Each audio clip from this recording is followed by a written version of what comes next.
ہم سے عبداللہ بن عبد الوہاب نے بیان کیا، انہوں نے کہا ہم سے حماد بن زیب نے ایوب سختیانی سے، انہوں نے حفصہ سے، وہ ام عطیہ سے۔ آپ نے فرمایا کہ ہمیں کسی میت پر 3 دن سے زیادہ سوگ کرنے سے منع کیا جاتا تھا، لیکن شوہر کی موت پر 4 مہینے 10 دن کے سوگ کا حکم تھا۔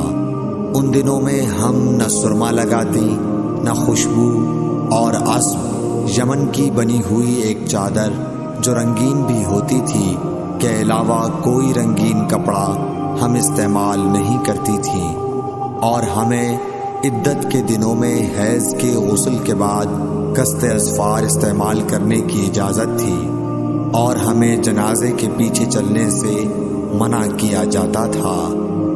اس حدیث کو ہشام بن حسان نے حفصہ سے، انہوں نے ام عطیہ سے، انہوں نے نبی کریم صلی اللہ علیہ وسلم سے روایت کیا ہے۔